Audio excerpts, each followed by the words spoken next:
Now, the major problem that we have is that it's about 1 million hectares, which is really huge.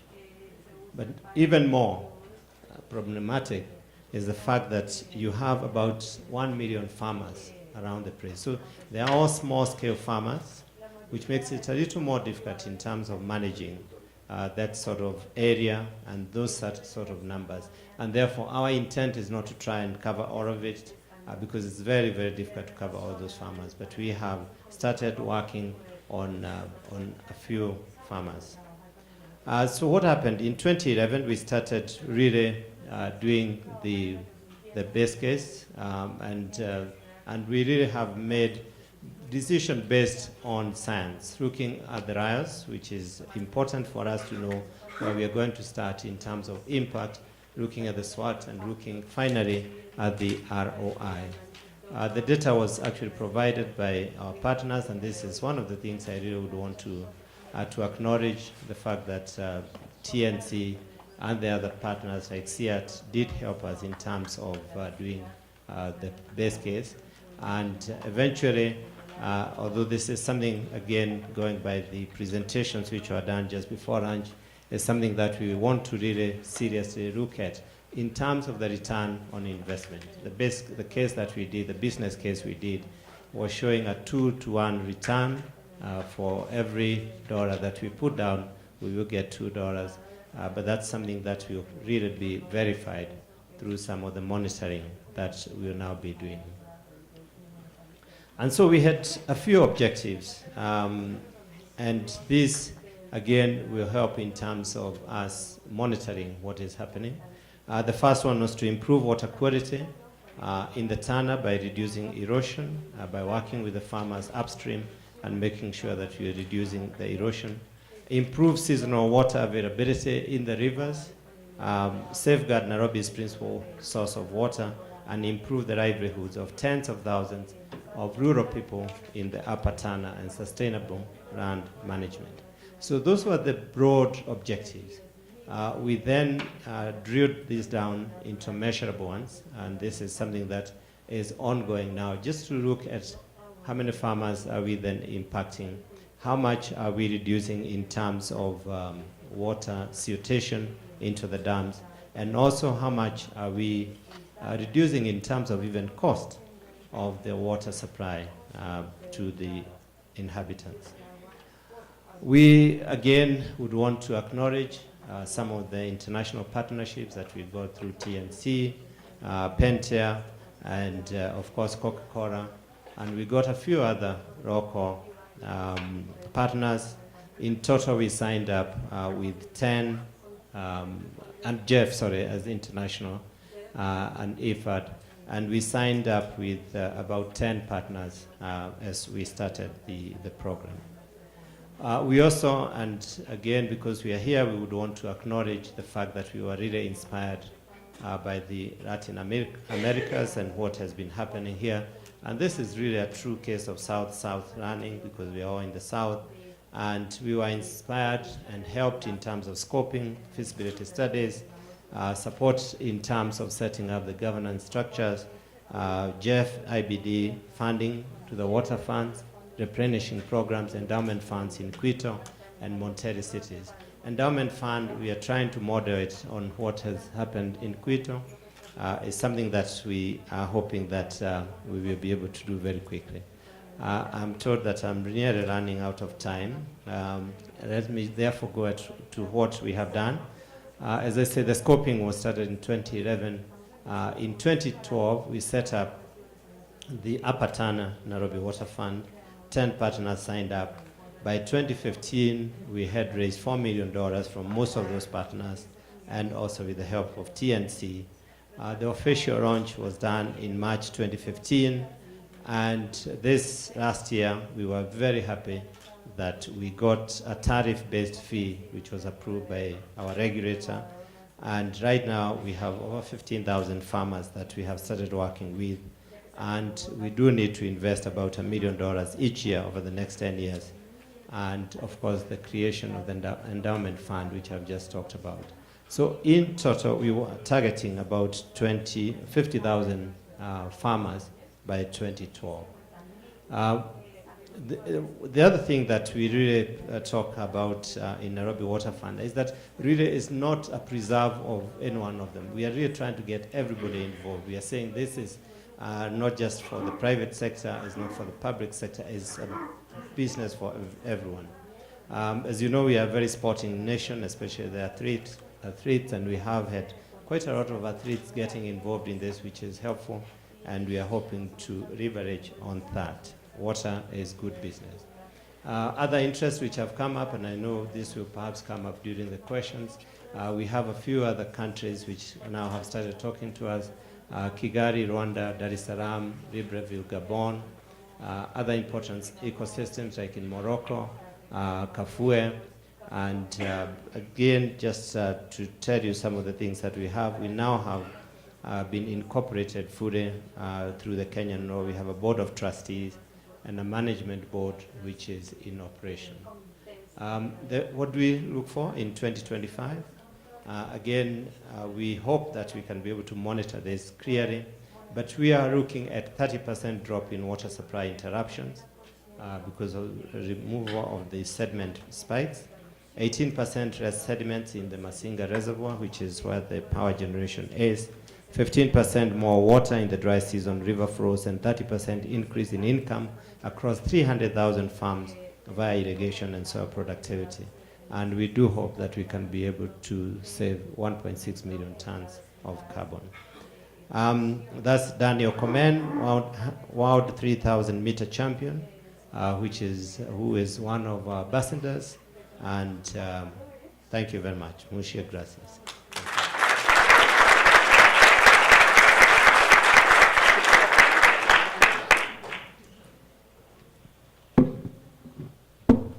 Thank you. And again, we'll do some questions at the end. I'd like to invite Lou Stafford from Cape Town, South Africa.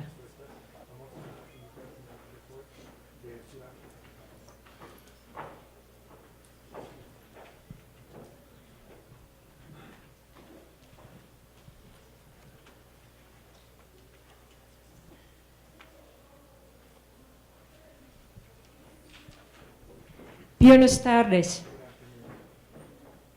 That's my Spanish. I know 6 words. I'm really excited to be here, and I firstly want to thank the National Conservancy for this opportunity. It's my first time in South America, and I must be honest, I fell in love with the people, I fell in love with your country, with your food, with the tinto, and with the people of Bogota. The Cape Town Water Fund is the second water fund for Africa. And we're really excited about it, and some of you might have noticed that I jumped up a bit prematurely when Andrea said it's time for us to tell our stories. It's a first for South Africa. We are in the embryo stage. We've got our agreement in place, and the agreement is literally 2 weeks old.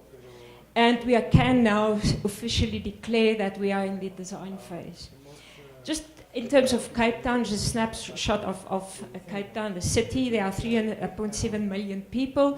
We have a census every 10 years, and the last census was in 2011, and it showed that the population of Cape Town grew by 30%. So it shows us here already there's that thing that should sit behind our shoulders and say, if we don't do something about water provision for Cape Town, we're going to be in trouble. It's the 3rd largest city in South Africa and the 10th most populous city in Africa. It's also a tourism destination of choice, not only for national tourists, but also for international tourists. So you're all welcome to visit. 95% of the water for Cape Town comes from surface water.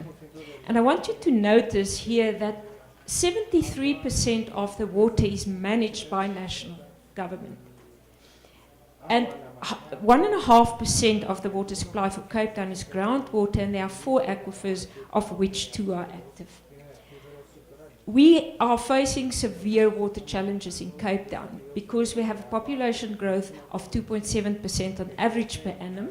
Most of those people land up in informal settlements where there's very poor services, And the influx in Cape Town, not only residential or communities, but also businesses start establishing businesses in Cape Town, and that puts a demand on water. And during the tourism peak season, you know, tourists come to your city and they don't care, they open the taps because it's not their water. The peak tourism season also put additional pressure on the water resources. And the picture here at the bottom shows the story of what's happening currently in Cape Town. This is the newest of our dams. It's about 10 years old. It's the Berg River Dam, and that's what it should look like. And this is what it looks like now. And we're 3 months into our rainy season, and there's nothing coming into the waters. The total water levels for Cape Town at the moment is below 30%. And if you look at where the levels are, a lot of that is siltation. And so it's very deceiving if you think with 30% water levels where some of it may be salt. So there are certain options that the city has to manage the situation. First of all is desalination. We're looking at that. But as we know, it's very expensive. Groundwater exploration, that's in process. A demand program, water demand program is in place, and we're also looking at consumer behavior. But the two most important things that I believe the Water Fund will expedite and getting us really to talk business, and that is improving our watershed management and the way we manage our ecological infrastructure. So, as I said, we're starting now, we're in the planning phase now, and we decided on the Atlantis Aquifer. So this is a groundwater source. One of there are 4 ground aquifers, and this is one of the operating aquifers. It's in the drier west coast area. Annual rainfall about 450 millimeters, and 15 to 30% of that rain lands up in the aquifer. So it's a natural recharge aquifer, but it's also an artificial recharge. So the highest area is about 410 meters above sea level, and that's where the town of Atlantis sits. And the lowest area is below seawater or below sea level. The aquifer also is artificially recharged. Household, stormwater, and industrial runoff go through a water treatment site, and the toxic waste, toxic water ends up in holding ponds at sea level. And as I said to you, the lowest point of the aquifer is below seawater, and that's where the toxic water is stored because it cannot go back into the aquifer. The rest of the water, the treated water, go to settlement ponds where it enters the aquifer, and it takes about 1.5 to 2 years for the water to go into the aquifer. And from there, it's pumped through various boreholes back into the town for use for agriculture, and for industry and households. So the question is, why did we decide on the Atlantis Aquifer? Firstly, it's the main water supply for the town of Atlantis. 40% of the water for that town of Atlantis come from the aquifer. And Atlantis was planned in the 1960s as a green town and the apartheid government actually planned that because they wanted to move the colored people outside of town and have them as far away as possible from Cape Town and set up a green town there.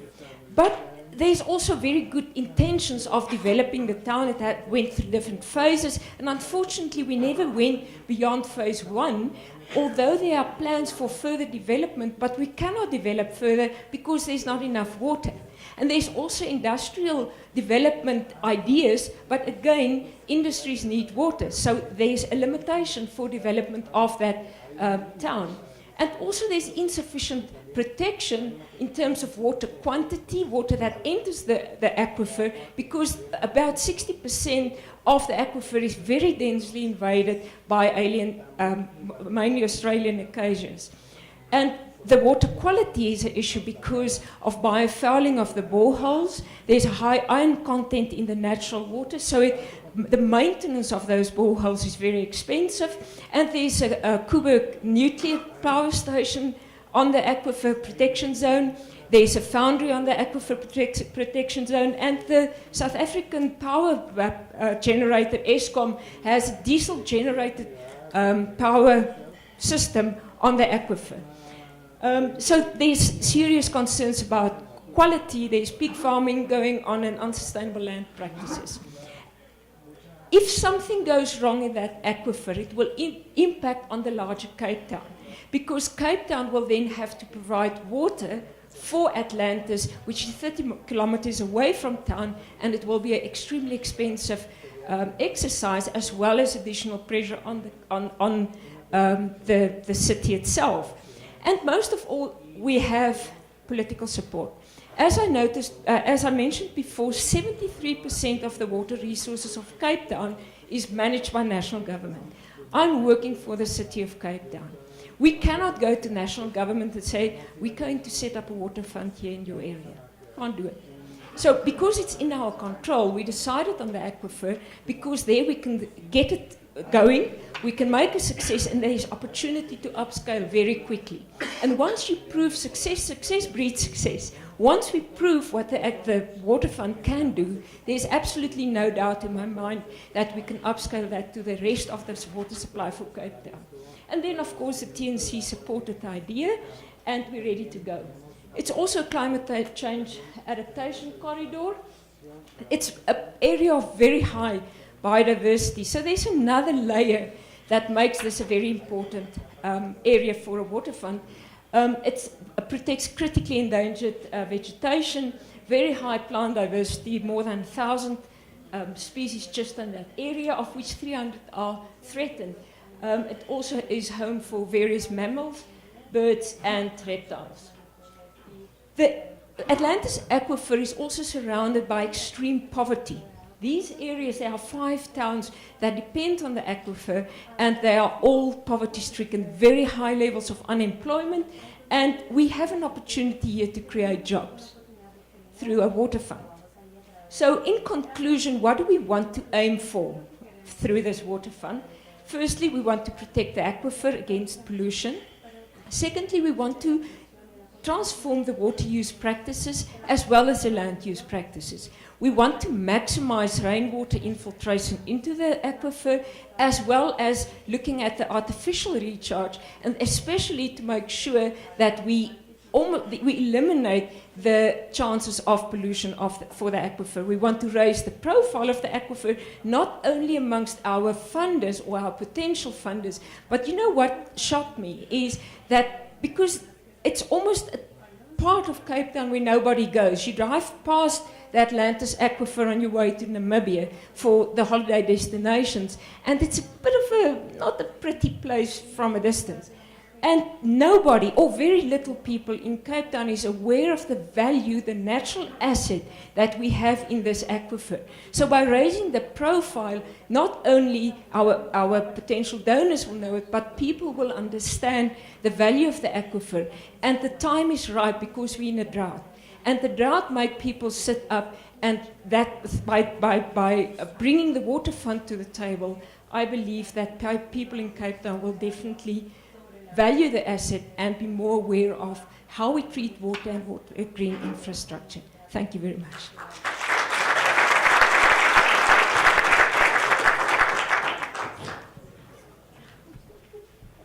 Okay, our last site-based presentation from Dr. Mutwen, otherwise known as Brooke, and then we'll open up for some discussion and questions.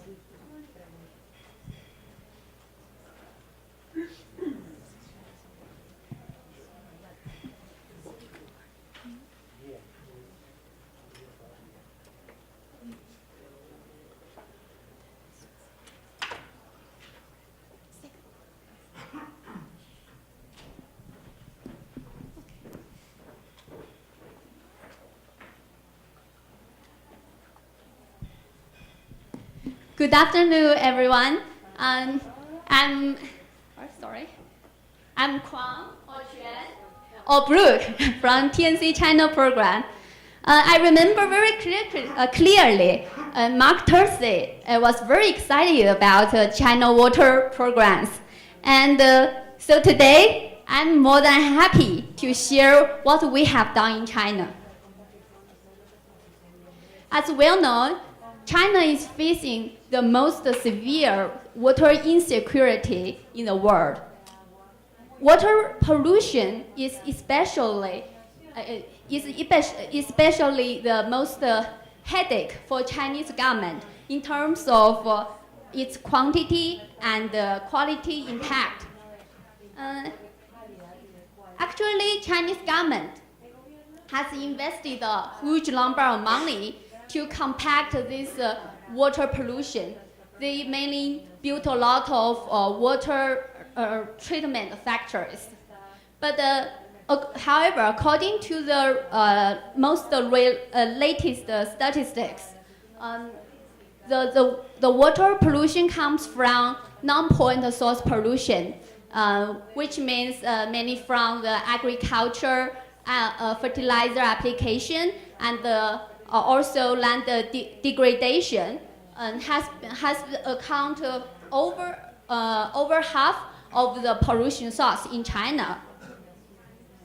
So, as a matter of fact, it's very hard for the traditional engineering-based way to combat with such non-point source pollution. So, our TNC China program started this China Securing Water Strategy last year to provide a nature-based solution for China society. Our goal is to reduce the nutrition and improve water quality by transforming the farming practice and do restoration, and also inspiring the investors and the policy makers in China. We have made a 3-step roadmap to achieve our goal. First, we start our urban water blueprint program to compare the engineering-based approach and the nature-based approach in terms of their cost effectiveness. We also use the urban water blueprint as a tool to find out where are our opportunities for conservation in China. And second, at the watershed level, we use the modeling like the SWOT to conduct the feasibility study to find out the prioritized lands and the programs to reduce the non-point source pollution with the with the most water quality improvements at the lowest cost. Third, in the designed watershed, we built up the water fund mechanism to providing the sustainable management in the long term. Up till now, we have built water funds. We have 3 water funds in process, and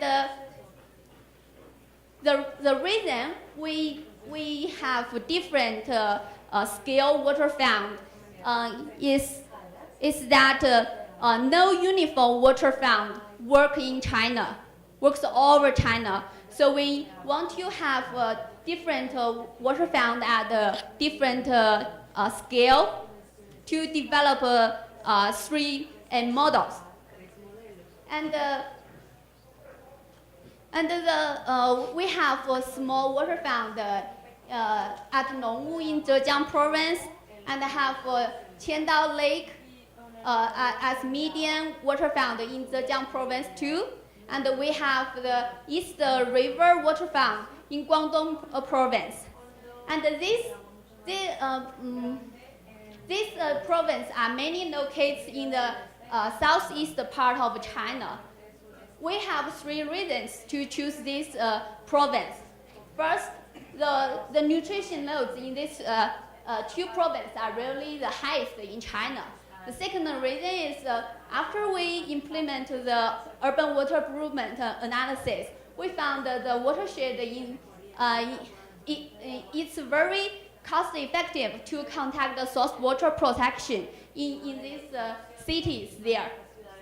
And the third reason is these are the most richest province in China. So they have a greater willingness to pay and to build our water fund. Since the Nongwu Reservoir in Zhejiang province is the most advanced water fund in China, so please allow me to put it as an example in China. So Nongwu Reservoir is actually very small one. It is as small as 170 hectares and serving as the drinking water source for 3,000 farmers. But although it is small, it is important because there are tens of thousands of such small reservoirs in Zhejiang province, serving for over 40% of the people there. And the lack of water protection, that's why we want to do them as a model there. And the most pollution in this small drinking water funds comes from the agricultural fertilizer application. The farmers grow bamboos in the Nongwu catchment, and the nutrition of the reservoir is very high because farmers apply a lot of fertilizers there. So we use the land trust model combined with our water fund model to as a solution to this problem. So what's new in the Nongwu Reservoir or in the Nongwu water fund? In the user pay model, which is very popular in Latin America, we usually get funding from the water users to pay for the conservation activities in the catchment. But in Nongwu Reservoir, we have three differences. First, actually, besides these water users, and the investors, we also have farmers to put their land easement as a capital invest for the water fund. That's to say, after the farmer joined the water fund, they don't have the right to conduct the activities in the bamboo forest. And the second unique thing is we set up a company to run the agriculture-related business in the watershed. And third thing is, if we can make money from these companies, then we will get investment returns to share among investors, farmers,